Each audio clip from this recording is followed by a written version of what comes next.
Salut tout le monde, bienvenue dans cette nouvelle vidéo dans laquelle on va parler comics. Et comme nous sommes à la période d'Halloween, j'ai fait une petite sélection de comics que j'adore lire à cette période. Et comme je suis une énorme fan des Simpsons, donc j'ai décidé de vous présenter en premier temps La Cabane des Horreurs numéro 7. Donc les Simpsons Bart Attacks, et donc qui est édité par Jungle. Et donc tous les ans, voilà, à cette même période, ils font cette BD, et du coup tous les ans je cours l'acheter et je la lis très rapidement parce que j'adore. Et du coup c'est vraiment une BD qui est sympa, qui est bien écrite, qui est marrante. Il y a toujours des petits dessins vraiment cool qui partagent cet univers en fait de Halloween. Et du coup je vais vous présenter quelques histoires. Donc par exemple la première. Donc il s'agit de la petite boutique des Homer. En fait c'est Lisa qui crée une espèce de plante carnivore avec l'ADN d'Homer, et du coup ça fait de sacrés dégâts, et je vous laisse imaginer ce que ça peut donner d'ailleurs.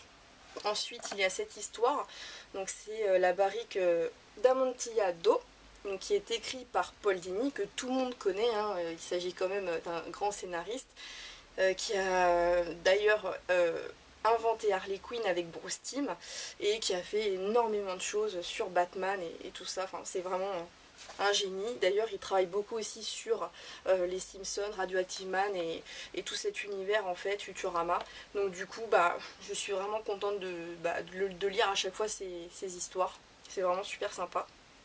Et cette histoire en particulier, je l'ai trouvée vraiment sympathique, avec surtout les dessins un petit peu bizarres, mais qui allaient bien avec le thème du coup d'Halloween. Il s'agit en fait de Moe qui veut à tout prix tuer Homer, hein, parce qu'il ne paye pas ses dettes de bière d'œuf, tout simplement. Et du coup voilà, il va le piéger et essayer de le tuer, tout simplement. Là vous allez retrouver aussi une petite histoire avec Tahiti Bob qui réussit à sortir de prison en échange en fait de tests médicaux. Donc du coup voilà, il va réussir à s'enfuir et va toujours essayer de tuer Bart, parce que son plaisir et sa passion c'est d'essayer de tuer Bart, tout simplement.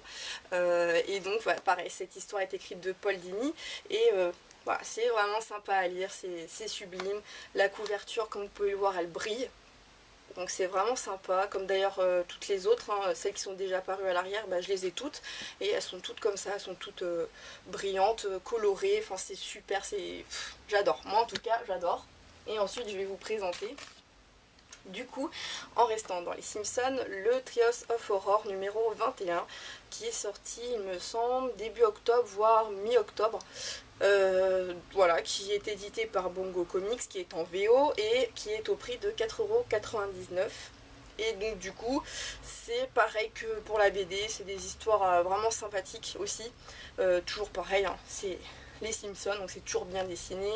Alors dans ceux-là, c'est vraiment des remakes en fait. Par exemple pour la première histoire, ça parle des Gremlins. Voilà, Apu reçoit en fait un espèce de carton avec des Gremlins dedans, et ça va dégénérer bien sûr, hein, vous doutez bien, excusez-moi.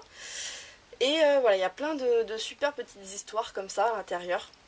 C'est vraiment sympa, toujours sur le thème d'Halloween, hein. Donc c'est soit les zombies, soit les fantômes, soit voilà des remakes par exemple de Walking Dead. Dans le numéro 20 c'était vraiment ça, c'était Walking Dead, des zombies à tout va, enfin c'était vraiment super sympa.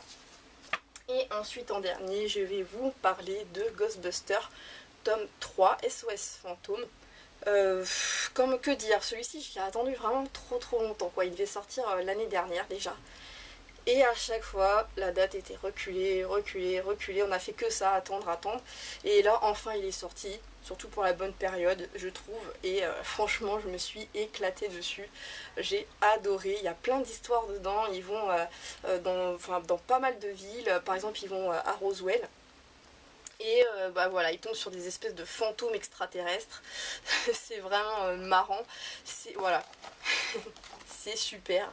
Très bien dessiné, très cartoony, mais en même temps c'est sérieux, c'est drôle. Enfin, il y a plein de belles choses en fait, et j'adore. Tout simplement, si vous aimez le film, de toute façon, vous allez adorer aussi ce comics, cette BD, et franchement je me régale à chaque fois. Donc le tome 3, le 2, était super aussi. Le 1 c'est encore mieux parce que du coup on retrouve vraiment l'histoire du film et franchement c'est à mourir de rire. Des fois il y a des répliques qui sont excellentes. Et franchement je vous le conseille vivement. Si vous les avez pas lus, franchement achetez-les, ils valent il me semble 13,50 € je crois, donc c'est pas non plus excessif, mais en tout cas vous allez bien vous marrer si vous aimez cet univers. Vous allez vous éclater, je vous assure, c'est vraiment super bien. Donc voilà pour cette petite sélection de comics pour la période d'Halloween. J'espère que ça vous aura plu. Et bien sûr, on se retrouvera dans une prochaine vidéo pour parler de comics également. Ou de jeux vidéo peut-être, on verra bien. Mais en tout cas, je vous dis à bientôt.